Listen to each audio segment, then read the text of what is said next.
எல்லாருக்கும் நவராத்திரி வாழ்த்துக்கள். இந்த வருஷம் நம்ம வீட்டு குழுவில் என்ன தீம் வச்சுருக்கோன்னா 9ஆம் திருமுறை மற்றும் 11ஆம் திருமுறை எழுதிய ஆசிரியர்கள். 11ஆம் திருமுறையில் எழுதியிருக்கிற ஆசிரியர்கள் பலர் சங்கத்தமிழ் புலவர்களாக கண்டெடுக்கப்பட்டுள்ளார்கள். இப்போ நம்ம ஒவ்வொரு கதையாக பார்க்கலாமா? முதலாவதாக நக்கீரர். நக்கீரங்கிறவர் சங்ககால புலவர்களே மிகவும் தலைமை வாய்ந்தவர்.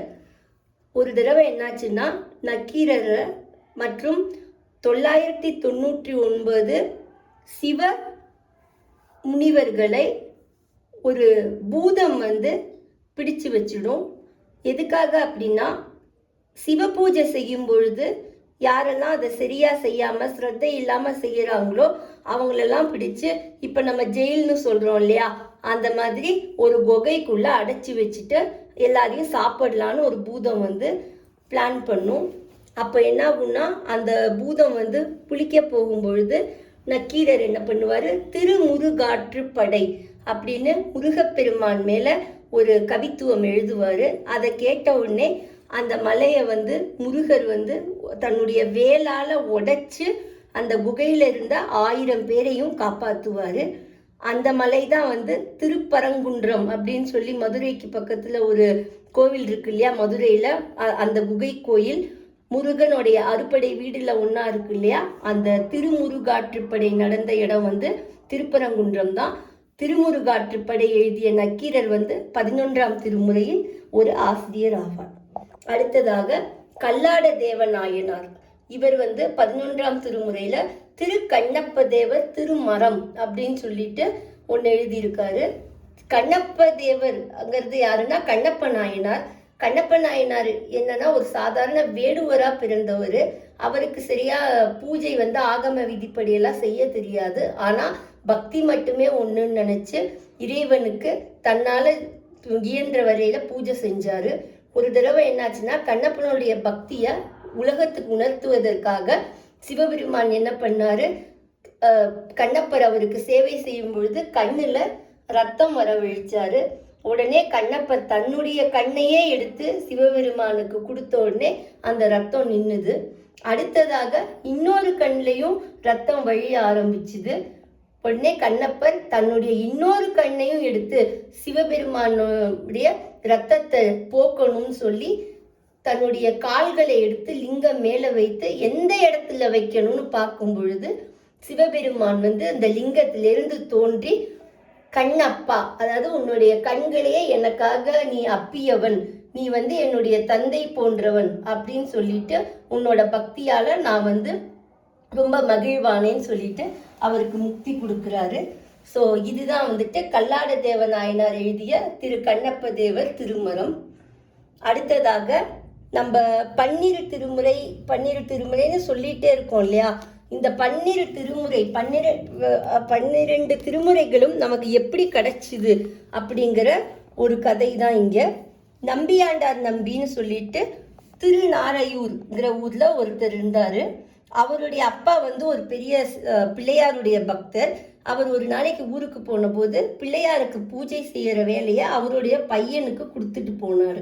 சின்ன பையன் என்ன நினைச்சான்னா, நம்ம சாப்பாடு நெய்வேத்தியம் செஞ்சோம் இறைவனுக்கு அப்படின்னா இறைவன் நிஜமாலே அதை எடுத்து சாப்பிட்டுடுவாரு அப்படின்னு அந்த அரியா குழந்தை நினைச்சதுனால பிள்ளையார் அன்னைக்கு வரவே இல்லைன்னதும் தன்னுடைய தலையை முட்டி உயிரை மாய்ச்சி கொள்ளணும் அப்படின்னு பிள்ளையார்கிட்ட சொல்லிட்டு, பிள்ளையாரப்பா நீ சாப்பிடலைன்னா நான் என்னுடைய உயிரை மாய்த்து கொள்ளுவேன் அப்படின்னு சொன்னாரு.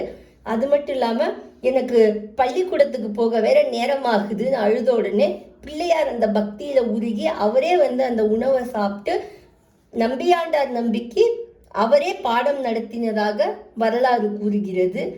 இந்த விஷயம் ஊரெல்லாம் பரவினதுனால, அதாவது ஒரு பையன் சாப்பாடு கொடுத்து பிள்ளையார் நேர்லே சாப்பிடுறாரு அப்படின்னோடனே அந்த ஊர் மன்னனான ராஜராஜ சோழனுக்கு இந்த விஷயம் போனதும் அவர் தன்னுடைய படை பரிவாரம் சேனையோட தம்பி இத மாதிரி நீ சாப்பாடு கொடுத்தா விநாயகர் சாப்பிடுவாருன்னு சொல்றாங்களே, நீ அதை செய்வியான்னு கேட்கிறாரு.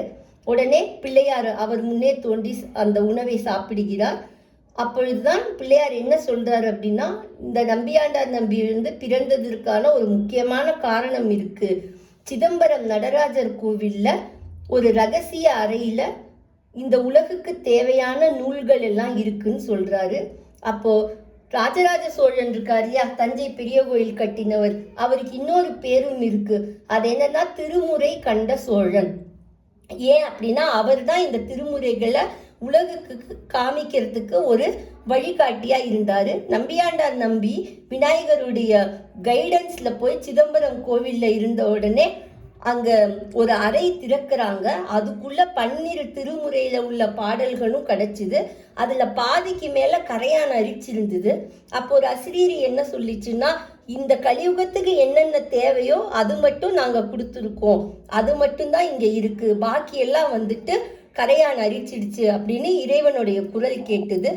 அதுலதான் இந்த 12 திருமுறையும் அந்த நூல்கள்ல இருந்து எடுத்துதான் தொகுத்திருக்காங்க. இதை உமாபதி சிவாச்சாரியாருங்கிறவர் திருமுறை கண்ட புராணம் அப்படின்னு சொல்லியும் எழுதியிருக்காரு. ஸோ இங்க நம்பியாண்டார் நம்பியும் 11ஆம் திருமுறை இயற்றிய ஒருவர். அப்போ அந்த கதையும் நாங்கள் இங்கே வச்சிருக்கோம். அடுத்ததாக காரைக்கால் அம்மையார். காரைக்கால்ங்கிற ஊர்ல ஒரு கணவன் மனைவி இருந்தாங்க. கணவர் ஒரு நாளைக்கு மாம்பழங்களை வீட்டுக்கு கொடுத்து விடுறாரு. இந்த மனைவி மிகப்பெரிய சிவனடியார். ஒரு சிவனடியார் வரவும் அவங்களுக்கு மாம்பழத்தை பரமாறிடுறாங்க. கணவர் அடுத்ததாக மதிய உணவு சாப்பிட வரும்பொழுது மாம்பழம் இன்னொன்னு வைக்கிறாங்க. வச்ச உடனே அவர் சொல்றாரு, இது ரொம்ப சுவையா இருக்கே, இது எப்படி உனக்கு கிடைச்சிது அப்படின்னு. உடனே சிவபெருமான் தான் எனக்கு கொடுத்தாரு இந்த மாம்பழத்தை, நீங்க கொடுத்த மாம்பழத்தை நான் சிவனடியாருக்கு போட்டுட்டேன் அப்படின்னு பயந்துகிட்டே சொல்றாங்க.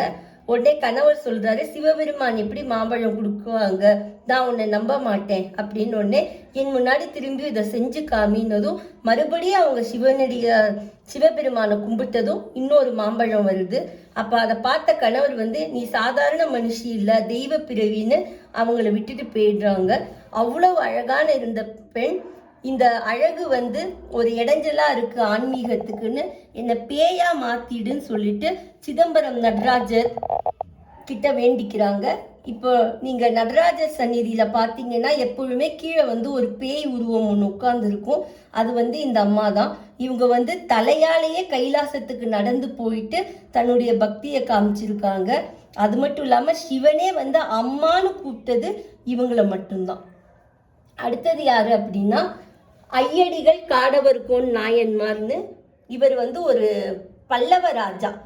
கிரீடம் தனக்கு மிகுந்த சுமையாக இருக்கு, அதனால எனக்கு சிவபெருமானை தான் நான் கும்பிடணும் அப்படின்ட்டு தன்னுடைய ராஜ பதவியை அவர் விட்டுட்டு சிவனடியாராக ஆகி சிதம்பரம் நடராஜனிடம் அவர் சேருகிறார். அடுத்தது பார்த்தீங்கன்னா பட்டினத்து பிள்ளையார்.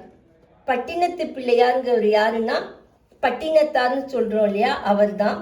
அவருடைய கதை பார்த்தீங்கன்னா அவர் மிக மிக செல்வ செழிப்புடைய ஒரு குடும்பத்தில் பிறந்தவர். அவருக்கு குழந்தையே இல்லை, ஆனா நிறைய பணம் இருந்தது. அதே சமயத்துல சிவசர்மாங்கிறவங்க வீட்டுல சிவபெருமான் கனவுல சொல்றாரு, நீ ஒரு குழந்தையை எடுத்துட்டு போய் பட்டினத்தார்ட்ட கொடுத்து அதுக்கு பதிலா பணத்தை வாங்கிக்கோ அப்படின்னு சொன்னாங்க. ஏன்னா சிவசர்மா ஏழ்மையில இருந்தாரு.